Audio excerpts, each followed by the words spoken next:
Guys, Erik Ten Hag has gone ahead to take what we call a fast action step to sign Sofyan Amrabat this transfer window, and there is a huge story that connects or resonates with this one coming in from Jack Tabolt, and obviously it's played to goal confirmed to us that the first talks have really taken place in between Man United and what we call the entourage of Sofyan Amrabat, and that is his brother. Welcome to United Matters channel. How are you guys and where you're watching us from? Hope the Lord God is really keeping you safe, and my Muslim viewers and subscribers, Barakallahu Fikum for really watching in this channel, and I've always thanked Allah for the very good audience that He continues to give to me in this channel, because you guys are really doing a tremendous job. Not so, I really love you, and that's why I always come in through and obviously drop those breaking stories onto this beautiful channel known as United Matters channel. We are talking Harry Maguire hiring the services of the former Chelsea defender known as William Carvalho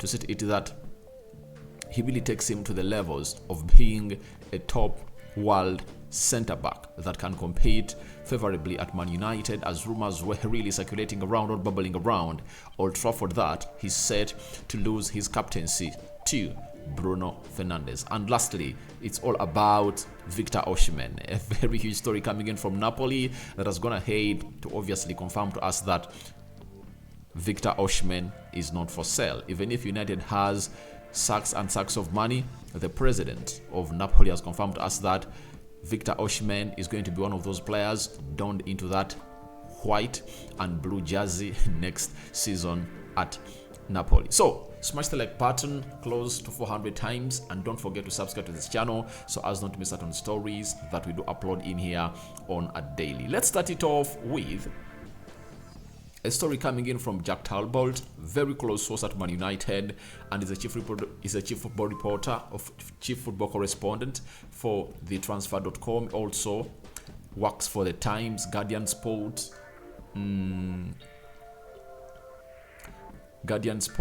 Mirror, and so on and so forth. Now, he first told us that Erik Ten Hag has pinpointed Sofyan Amrabat as his main target for Manchester United's midfield, and will take action, a move for him once the deal of Andre Onana and Rasmus Højlund are wrapped up and Fred is moved on. Now, for him, he was so much elaborative on how this deal is going to happen that Ten Hag has gone ahead to find Sofyan Amrabat as the credible, central defensive midfielder to come in and obviously tussle it out with Casemiro at Man United. But this won't happen until the deals of Andre Onana and Rasmus Højlund are wrapped up, and we anticipate that of Andre Onana is going to wrap up this week.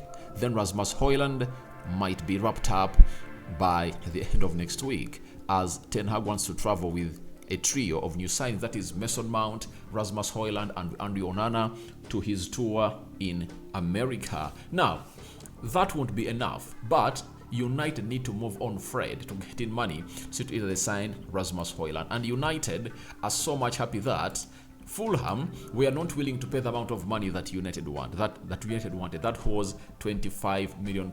Now, that sums close to 30 million euros. And United were blessed by the interest coming in from Saudi Arabia on Fred, and they note it that they can get in the monies they want from Saudi Arabia that they can use to obviously get the deal of Sofyan Amrabat over the line. Remember, Sofyan Amrabat is valued at £30 million, and I anticipate that teams from Saudi Arabia can easily get United £30 million, and obviously they can just divert that money from the sale of Fred to Fiorentina, and Fiorentina is wide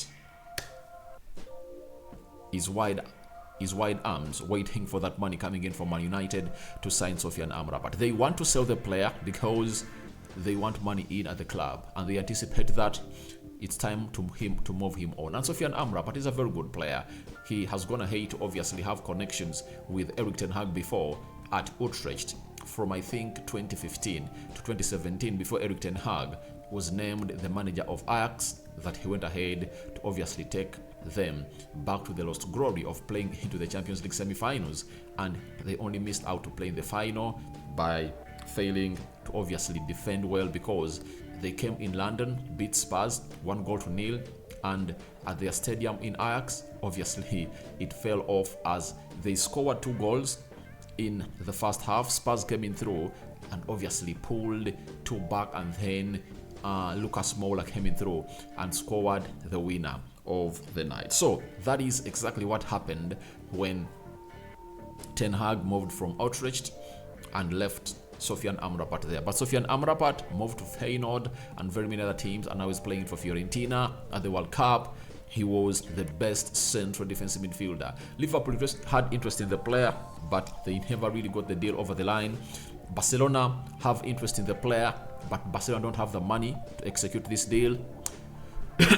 Sorry about that. Erik Ten Hag wanted the player in the January transfer window, but Fiorentina wanted a loan with a buyback clause, and Ten Hag said, I'm not going to do that. Something that I believe was good by then, but towards the season that we had, I anticipate that Sofyan Amrabat would have been a very, very good player into the team of Man United. That would have seen ourselves not losing to teams like Arsenal, Leeds, and very many other teams, Southampton, because Casemiro found himself suspended for 8 games. You read? So, and the energy really dropped off, especially when you're playing teams like Liverpool. Casemiro was really overworked as he was playing that single pivot alone, and he lacked another hardworking specimen into the midfield. And I anticipate that if you're having Casemiro and Sofyan Amrabat in your midfield, especially when you're playing away at Emirates, you're playing away at Anfield, you're playing away at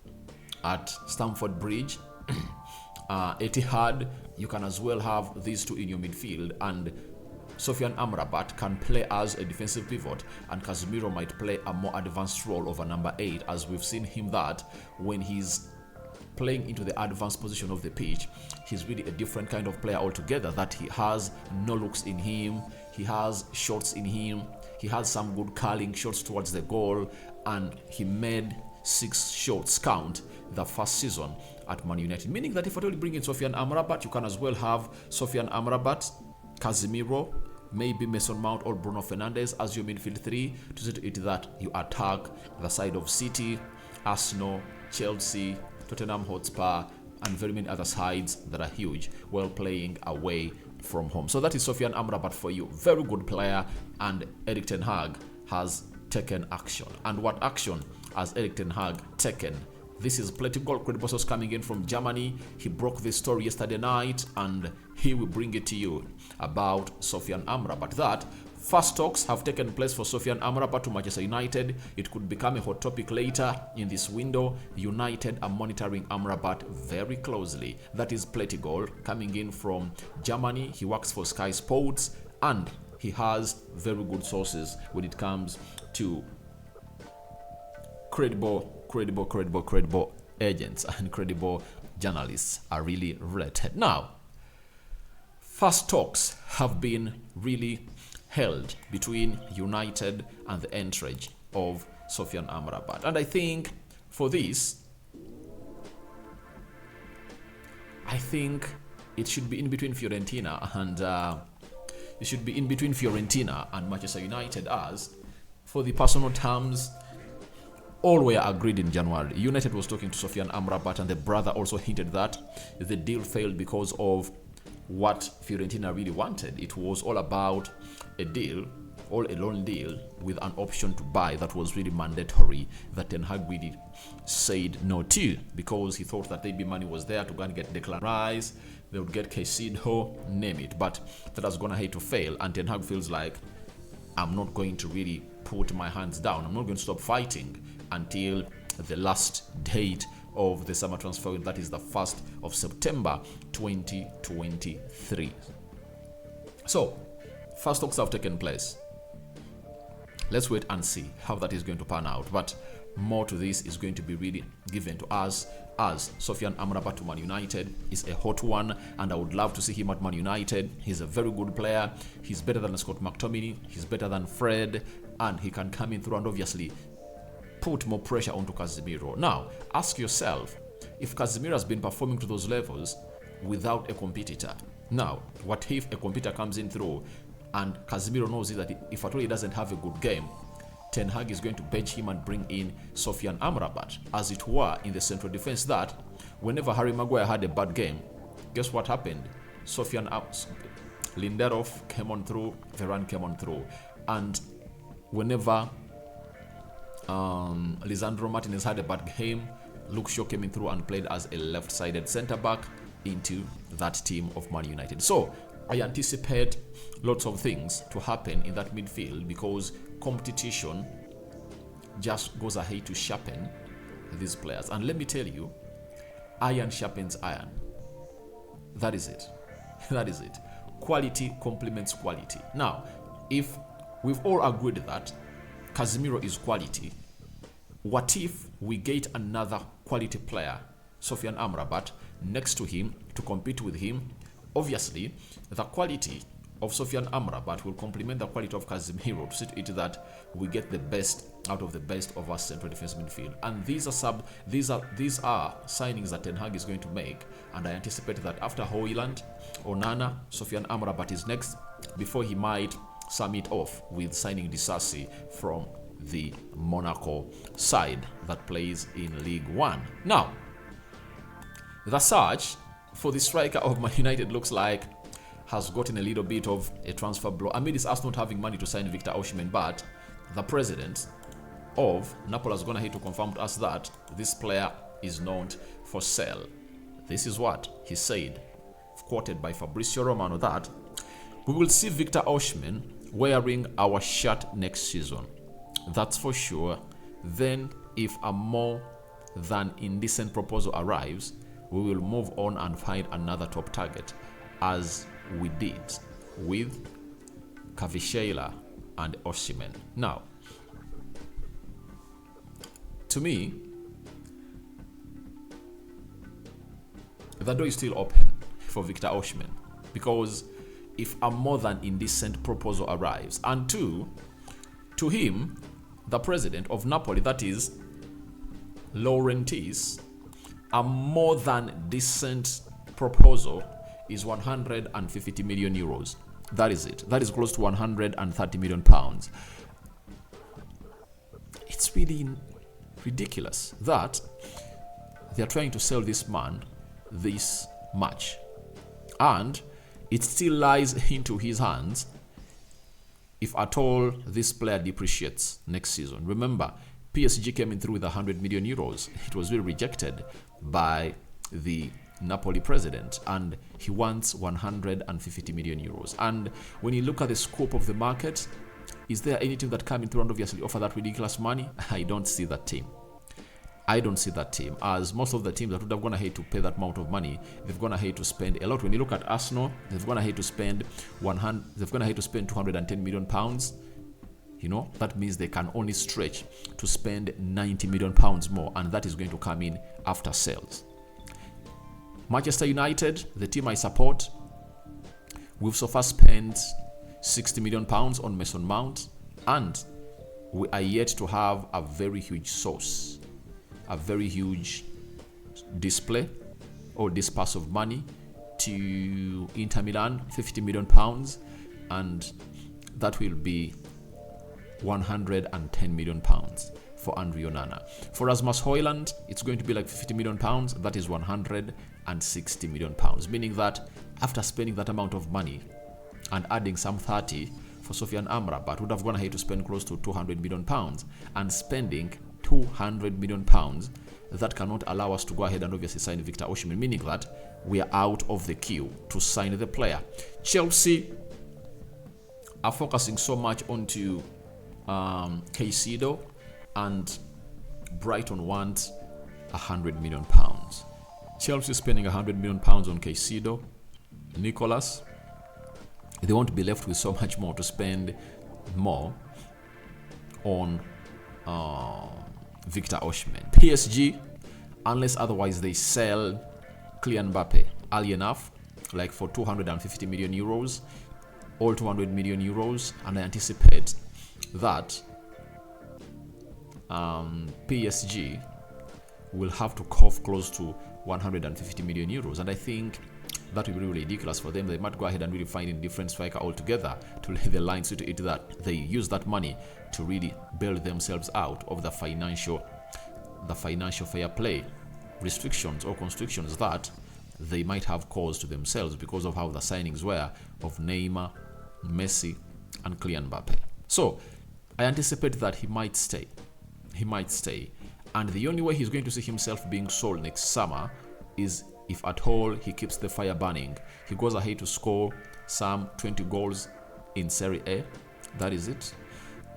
He scores some good goals in the Champions League. Then that will keep him in that ilk of being sold to teams like Man United. Erik ten Hag wants him as his first choice center forward, but it's impossible this summer. But next summer it's still going to be possible because the takeover of United would have been sorted, and United would have been playing the Champions League. Money would have gone ahead to flow in through, and I think money will be there to spend a lot. If United has been not playing the Champions League and they can spend £200 million, then that means next summer they can spend £300 million, and Ten Hag can get like 130 to spend it on a center forward, as he's going to be left to get in just few players to fix into his team. Adding 5 or 6 players this season to the club of Man United will take his tally to 11 players signed in the names of Lisandro Martinez, Malacia, Eriksson, Casemiro, Anthony. Those were his first permanent signings at Man United. Then he'll have Mount 6, Onana 7, Højlund 8, Sofyan Amrabat 9, Disasi 10. So that will be almost a full 11 signed by the manager Erik ten Hag. In every department would have gone ahead to sign in a player permanently at the club of Manchester United ever since he came in through. So that is all about what we know about Victor Osimhen. Now let's go to Harry Maguire. Very huge story reported by Fabrizio Romano on the Live Here We Go podcast. He said Harry Maguire has been training 3 times a day for 3 weeks. He has been spending time training one-on-one with Ricardo Carvalho. Harry wants to fight for his place and not give up. That is what Fabrizio is going to let us know about Harry Maguire. Now, Harry Maguire wants to fight for his place at Man United, something that I really find hard. I understand that Ricardo Carvalho was a very good centre-back at Chelsea, and in the Premier League they made one of the best central defense partnerships alongside John Terry, the captain of Chelsea. But let me say this. What is hindering Harry Maguire from playing at Man United is all about his pace. He's a slow centre-back and his game reading is poor. At the age of 30, I don't see him achieving that.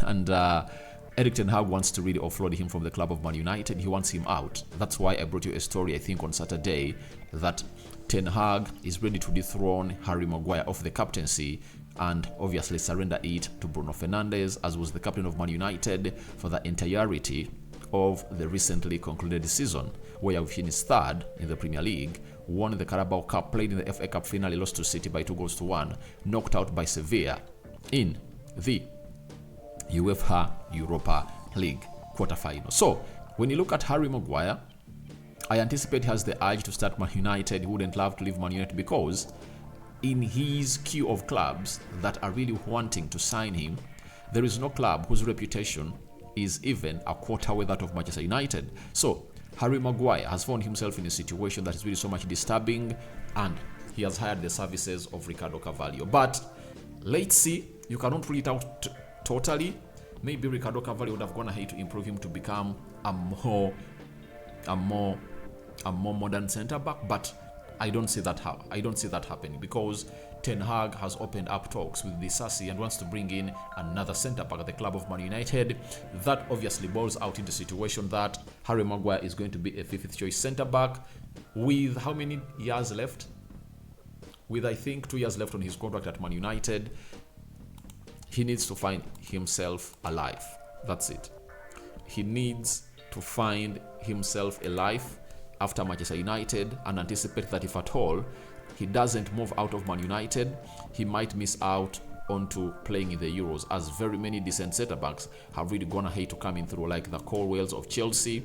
They are into the mix, and very many others. The Guekis, very good decent centre backs are here to obviously take him or take his position by storm, meaning that as we speak right now, Harry Maguire is left with 2 years on his contract with a furthermore year. That means he signed 7 fucking years at Man United, and that might be the hindrance, and is earning £200,000 a week. So that's it, what I had for you today. Ten Hag taking first Amrabat transfer action. What do you make about it? Victor Osimhen, the only way we can sign him is all about us paying ridiculous fee of 150 million euros, which is not available, meaning that that deal is totally off. Harry Maguire promising to fight for his position at Man United. I sign out for now. See you later. I cover you all in the precious blood of Jesus Christ. My Muslim viewers and subscribers, I really wish you a very good day and Barakallahu Fikum. Ciao, ciao.